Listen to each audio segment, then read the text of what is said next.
मित्रों नमस्कार। मैं Neeraj Shrivastava, advocate, district court Varanasi.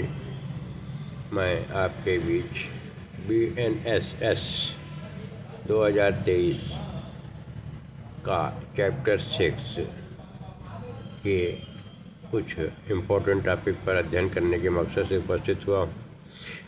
Chapter 6 BNSS का ये सम्मन और वारंट के बारे में रहा। ठीक इसी तरीके से चैप्टर 6 CRPC में भी रहा है, जो कि सम्मन वारंट के बारे में बताता था। BNSS का सेक्शन चैप्टर 6 जो है सेक्शन 63 से लेके 93 है, और CRPC का चैप्टर 6 जो है 61 से लेके 90 तक के बीच में रहा है। इसके कुछ मुख्य प्राविधानों के बारे में थोड़ा रिवीजन करने का प्रयास किया जाएगा। सबसे पहले BNSS का ही हम सेक्शन लेके चलेंगे और उसके सब्सिक्वेंट जो सेक्शन CRPC का है उसको सेक्शन को देखते हुए चला जाएगा। इसका स्टार्टिंग BNSS का 63 है, जो कि सम्मन का प्रारूप बताता है। ठीक इसका जो है कॉन्करेंट जो है सेक्शन 61 CRPC का रहा। प्रारूप का मतलब यह है कि प्रोफार्मा होगा, जारी करने वाले का हस्ताक्षर होगा, नमूना व मोहर लगेगी, चाहे वो ट्रायल कोर्ट हो या हाई कोर्ट हो, कहीं से भी सम्मन निकल रहा हो। प्रारूप के बारे में ये बताया गया। फिर आता है 63 के बाद 64 कि सम्मन तामील कैसे की जाएगी।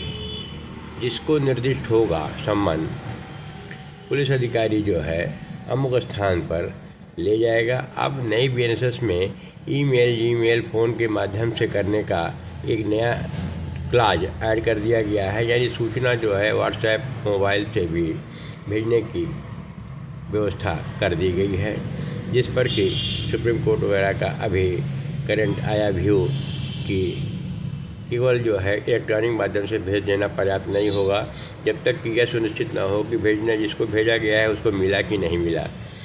केवल व्हाट्सएप पर नीला साइन देख लेने से ये नहीं मान लिया जाएगा कि उसको जो है सूचना आपकी मिल गई है। तो तामील कराने के लिए यही व्यवस्था है कि जिसको निर्दिष्ट होगा पुलिस वाले ले जाएंगे, 2 प्रति में रहेगा, और एक जो है जिसके लिए भेजा गया है उसको रिसीव कराया जाएगा, या ईमेल उसके मोबाइल नंबर से भेजा सकता है। इस तरीके से तामीला की प्रक्रिया है। फिर आता है 65 कि निगमित निकायों, फर्मों और सोसाइटियों का सम्मन। अब निगम है जहाँ पर कोई संस्था है, कंपनी है, तो उसका कोई हेड होगा, उसके नाम से सम्मन जारी होगा, निदेशक होगा, प्रबंधक होगा, उसके नाम से सूचित होकर के सम्मन जाएगा, उसको रिसीव कराया जाएगा। इस तरीके से निगम कंपनी के बारे में सम्मन भेजने की प्रक्रिया बताता है 65 में।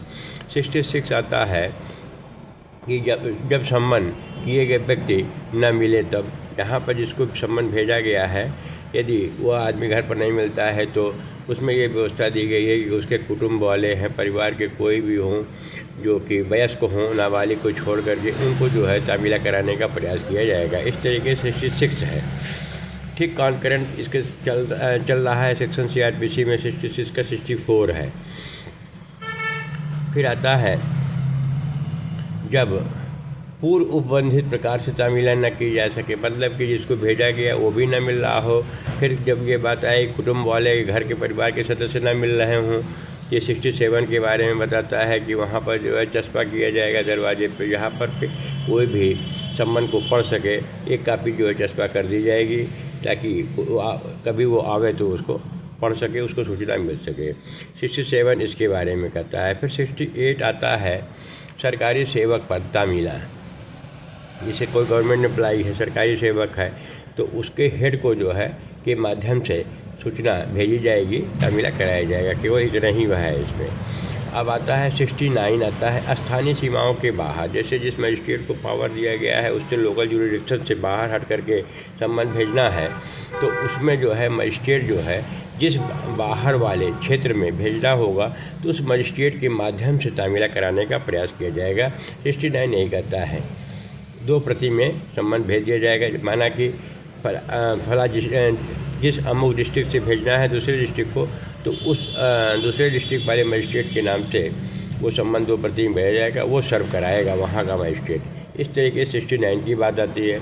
70 आता है बीएनएसएस का सेक्शन 70, ऐसे मामलों में जब तामील कराने वाला अधिकारी उपस्थित न हो तब तामील का सबूत। अब जैसे कि जिसको दूसरे बाहर में आउट ऑफ जुरिडिक्शन का तामीला कराया गया, दूसरे मजिस्ट्रेट के माध्यम से तामीला हो गया, अब वो आदमी जो है आकर के हमारे लोकल मजिस्ट्रेट की कोर्ट में आकर के नहीं बता पा रहा है, तो केवल इतना ही दे दे, शपथ पत्र वगैरह दे करके कोर्ट को बता दे कि हाँ साहब तामीला हो गया है, तो सफिशिएंट मान लेगी अपनी कोर्ट। इस तरीके से 70 के बारे में ये हो गया। फिर आता है 71, साक्षी पर सम्मन की तामीला। अब साक्षी को सम्मन निकल रहा है, विटनेस हैं, तो उनको भी इलेक्ट्रॉनिक सूचना व्हाट्सएप वगैरह के माध्यम से व्यवस्था दी गई है। जैसे तो गवाहों को सूचना देने के लिए इलेक्ट्रॉनिक है, व्हाट्सएप है, दूरसंचार के माध्यम से है, सूचना दी जा सकती है, और अदरवाइज जो है फिजिकल भी चला जाएगा। साक्षी को सम्मन का तामीला के बारे में है। ये 71 तक जो आया ये सम्मन के बारे में है। इसके बाद वारंट की बात आती है 72, गिरफ्तारी का वारंट। जैसे सम्मन का वारंट था उसी तरीके से गिरफ्तारी का वारंट की बात आती है।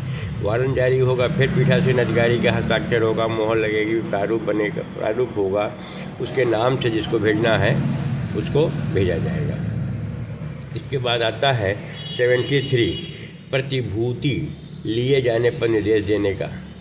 अगर वहाँ पर जा रहा है गिरफ्तारी के लिए, वारंट जारी करने वाला कोई न्यायालय वारंट के पृष्ठांकन द्वारा स्वविवेकानुसार यह निर्देश दे सकता है कि यदि वह व्यक्ति न्यायालय के समझ निर्दिष्ट समय पर न्यायालय द्वारा अन्यथा निर्देश नहीं दिया जाता है तब तक अपनी हाजिरी के लिए, मतलब ये एक कंडीशनल दे सकता है। ये जो है कि अगर वहाँ पर मिलता है तो अगर वो कमिटमेंट आता है कि हाँ साहब हम समय पर पहुँच जाएंगे, तो प्रतिभू लेकर के, मतलब वारंटी वगैरह लेकर के, बेल लेकर के, सिक्योरिटी लेकर के उसको जो है छोड़ा जा सकता है, निर्देश दे सकता है। इसमें जो है सिक्योरिटी की बात है। फिर आता है 74, वारंट किसको निर्दिष्ट होंगे, वारंट किसको डायरेक्शन दिए जाएंगे। पुलिस अधिकारी को ही इसमें जो है डायरेक्शन दिया जाता है। जैसे अपने लोकल का है तो पुलिस को ही SHO वगैरह को डायरेक्शन निर्दिष्ट किया जाता है कि वो उसको जो है सर्व करावें। इस तरीके से 74 के बाद में 75 आता है, वारंट किसी भी व्यक्ति को निर्दिष्ट हो सकेंगे। अगर CGM है, फर्स्ट क्लास मजिस्ट्रेट है, अगर वारंट को सर्व कराना है तो वो कोई ज़रूरी नहीं है लोकल पुलिस को करें या किसी भी संस्था को के माध्यम से अपने वारंट को सर्व करवा सकते हैं। ये 75 इतना आता है। 76 आता है पुलिस अधिकारी को निर्दिष्ट वारंट, जो कि CRPC का 74 है। पुलिस अधिकारी को निर्दिष्ट वारंट का मतलब है कि किसी पुलिस अधिकारी को निर्दिष्ट वारंट का निष्पादन किसी अन्य ऐसे पुलिस अधिकारी द्वारा भी किया जा सकता है जिसका नाम वारंट पर उस अधिकारी द्वारा प्रस्तावित किया जाता है। मतलब अब पुलिस अधिकारी, जिस पुलिस अधिकारी को निर्देश किया गया है वो निष्पादन करने के लिए बाध्य है, जिसका उस पर नाम लिखा गया है, या अपने सबऑर्डिनेट के माध्यम से पुलिस वाले अब किसी से भी अपने करा सकते हैं। फिर आता है 77 आता है वारंट सार की सूचना। अब जिस व्यक्ति के खिलाफ वारंट गया है, यदि वह मिलता है तो उसको जो है यह पूरा सूचित किया जाएगा कि वो किस मामले में वांछित है और किस मामले में वारंट उसके लिए जारी हुआ है, मतलब उसका कंक्लूजन बताया जाएगा। 77 ये है। 78 आता है गिरफ्तार किए गए व्यक्ति का न्यायालय के समक्ष अविलंब लाया जाना। अगर गिरफ्तारी हो गई है वारंट के आधार पर तो पुलिस की ये ड्यूटी होगी कि मजिस्ट्रेट के सामने 24 घंटे के अंदर ला करके पेश करेगी। ये 78 बताता है, जो कि CRPC का 76 रहा है। अब आता है 79 BNSS का, कि वारंट कहाँ निष्पादित किया जा सकता है। गिरफ्तारी का वारंट भारत के किसी भी एरिया में 79 में ये कहा गया है कि ऐसा नहीं है कि अपने जुरिडिक्शन में ही है। अगर अपने ज़िले के बाहर है, अपने दूसरे राज्य में है, तो वो अमुक राज्य अमुक ज़िले का मजिस्ट्रेट जिसके जुरिडिक्शन में वो पढ़ रहा होगा उसके नाम से ये चला जाएगा, सर्व कराया जाएगा। फिर आता है सेक्शन 80 BNSS का, अधिकारिता के बाहर निष्पादन के लिए भेजा गया वारंट। अधिकारिता जैसे लोकल जुरिडिक्शन का है उसके बाहर भेजा जा रहा है, तो कार्यपालक मजिस्ट्रेट है या पुलिस अधीक्षक है, वो वहाँ पर जो है उसके माध्यम से सर्व कराने वाली बात है। इसमें कार्यपालक मजिस्ट्रेट या जिला पुलिस अधीक्षक या पुलिस आयुक्त को भेज सकता है, जिसकी अधिकारिता का स्थानीय सीमाओं के अंदर उसका निष्पादन किया जाना है। सीधी सी बात है कि जिस लोकल जुरिडिक्शन से बाहर दूसरी जगह भेजा जा रहा है तो उसके नाम से भेजा जाएगा।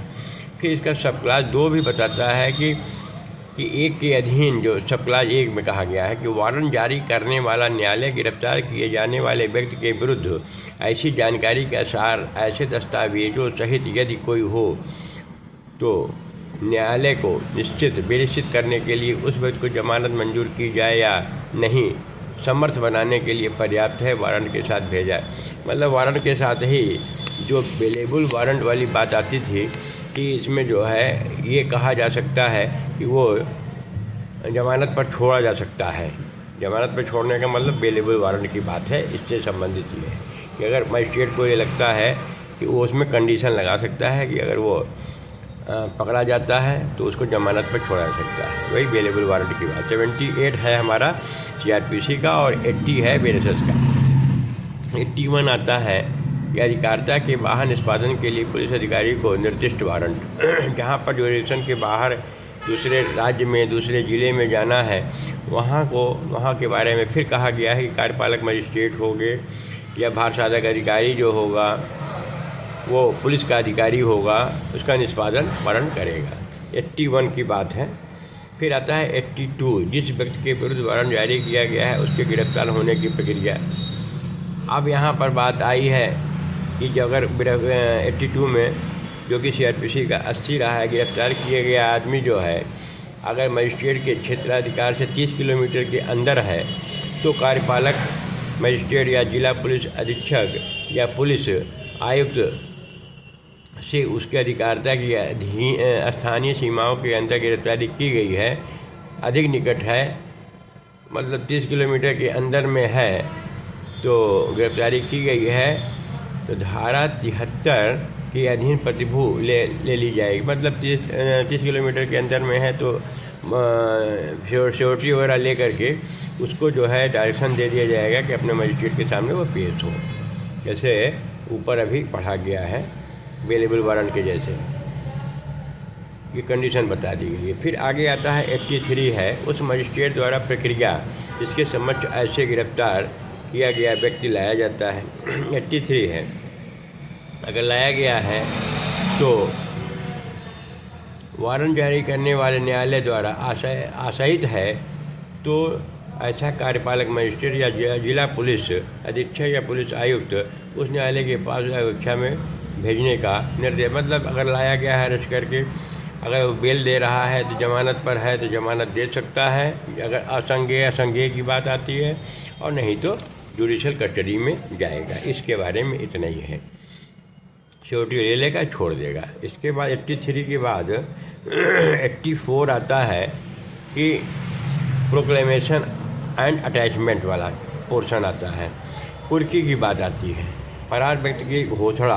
फरार व्यक्ति अगर कोई जो है वारंट पर सम्मन पर नहीं मिल रहा है, वारंट पर नहीं मिल रहा है तो उसको जो है डिक्लेयर कर दिया जाएगा। प्रोक्लेमेशन वाली बात है, कुर्की की बात है कि उद्घोषणा की जाएगी, क्योंकि 84 इसमें कहा गया है, 82 हमारे CRPC में रहा है कि वारंट जारी किया गया है, नहीं मिल रहा है, फरार हो गया है, तो उसको पहले डिक्लेयर किया जाएगा कि वो फरार हो गया है। जैसे 82, 83 हमारा CRPC में रहा है, तो इसी तरह 84 और 85 इसका है। अब 84 BNSS में कुर्की की घोषणा कर दी जाएगी और 85 में उसकी संपत्ति जो होगी कुर्की की प्रक्रिया की जाएगी, जो कि हमारा 83 में किया जाता है CRPC में। इसके बाद इसी में एक 86 में नई सेक्शन जोड़ी गई है। इसमें ये कहा गया है कि उद्घोषित व्यक्ति की संपत्ति की पहचान और कुर्की, जो कि हमारे CRPC में नहीं रहा है, न्यायालय अगर पुलिस अधीक्षक या पुलिस आयुक्त की पंक्ति या उससे ऊपर के किसी पुलिस अधिकारी से लिखित अनुरोध प्राप्त होने पर अगर उपबंधित प्रक्रिया के अनुसार उद्घोषित व्यक्ति की संपत्ति की पहचान, अगर पुलिस मजिस्ट्रेट हैं, पुलिस वाले आते हैं कि अगर उसकी पहचान संपत्ति की पहचान के लिए रिक्वेस्ट करते हैं तो जो है मजिस्ट्रेट जो कुर्क की गई संपत्ति को पहचान करने के संपत्ति की पहचान के लिए आदेश देने की प्रक्रिया के बारे में ही नई सेक्शन जोड़ा गया है। इसके बाद आता है बेनिसस का 87 कुर्की के दावे में आपत्तियां। अगर कोई जो कुर्क की गई है संपत्ति उसको अगर कोई कुर्की के बाद संपत्ति के बारे में कहा गया है कि कुर्की की तारीख से 6 माह के भीतर कोई व्यक्ति उद्घोषित व्यक्ति से भिन्न है, अगर वो क्लेम वगैरह करता है तो उसकी आपत्ति वगैरह को दर्ज की जाएगी, कंसीडर किया जाएगा। फिर आता है 88 कुर्क की हुई संपत्ति को निर्मित करना, विक्रय करना, वापस करना आता है। यदि वो जिसके खिलाफ कुर्की हुई है यदि आ जाता है तो उसकी जो है प्रॉपर्टी को रिलीज कर दिया जाएगा, नहीं आता है तो सेल करने का आगे की प्रक्रिया 88 में बताया गया है। फिर आता है 89 कुल संपत्ति की वापसी के लिए आवेदन नामंजूर अगर होता है तो उसकी अपील कहाँ होगी, अपील होगी। 89 बताता है कि अगर वापसी की मांग की जाती है कुर्क की गई संपत्ति को, अगर नहीं होता है, आदेश निरस्त कर दिया जाता है तो उसकी अपील की व्यवस्था 89 में बताता है, जो कि सीआरपीसी में 86 में रहा। इसके बाद आगे आता है जनरल नियम बताया गया है आदेशिकाओं के संबंध में। 90 आता है सम्मन के स्थान पर या उसके अतिरिक्त वारंट का जारी किया जाना, जो कि 90 है और हमारा 87 रहा है। सम्मन के स्थान पर या उसके अतिरिक्त वारंट का जारी किया जाना। न्यायालय किसी भी ऐसे मामले में जिसमें वह किसी व्यक्ति की हाजिरी के लिए सम्मन जारी करने के लिए इस संहिता द्वारा सशक्त किया गया है, उसके कारणों को अवलोकित करने के पश्चात उसकी गिरफ्तारी के लिए वारंट, ये जनरल रूल है कि रीजन बताएगा कि क्यों वारंट जारी हो रहा है, क्यों पकड़ना है और किस मैटर में ये जो है पकड़ा जाना है। ये सारा डिस्क्रिप्शन देने की बात सेक्शन 90 बताता है। फिर 91 आता है हाजिरी के लिए बंद पत्र, जमानत पत्र लेने की शक्ति। यदि अगर मजिस्ट्रेट को लगता है कि वह आगे की डेटों पर आने के लिए वो तैयार है, कोर्ट जो है उसको जो है रिलीज कर सकता है, एक जमानत बेल बॉन्ड वगैरह ले करके उसको रिलीज कर सकता है कि आगे की आने वाली डेट पर वो हाजिर होता रहेगा। ये 91 है। 92 आता है हाजिरी का बंद पत्र या जमानत पत्र भंग करने पर गिरफ्तारी। यदि बेल बॉन्ड दे दिया, सिक्योरिटी दे दिया है और फिर भी नहीं आ रहा है तो फिर से उसको जो है पीठासीन अधिकारी जो होगा, मजिस्ट्रेट होगा, कि वारंट जारी कर सकता है फिर से गिरफ्तारी का। इस तरीके से 92 बताता है। 92 के बाद 93 आता है कि ये कहता है कि सीआरपीसी जो हमारी थी उसी तरीके से बेनिसस का जो प्रोविज़न दिया गया है वो सारे प्रोविज़न सम्मन और वारंट के तामीला कराने पर लागू होंगे। मतलब प्रोसीजर के बारे में बताता है, जितनी व्यवस्था इसमें दी गई है किताब में उसी के अकॉर्डिंग ही तामीला कराया जाएगा। तो ये जो है सम्मन और वारंट का ये छोटा चैप्टर रहा जिसका रिवीजन हम लोगों ने किया। पुनः मैं किसी अन्य टॉपिक पर आपके बीच उपस्थित होगा, तब तक के लिए धन्यवाद, नमस्कार।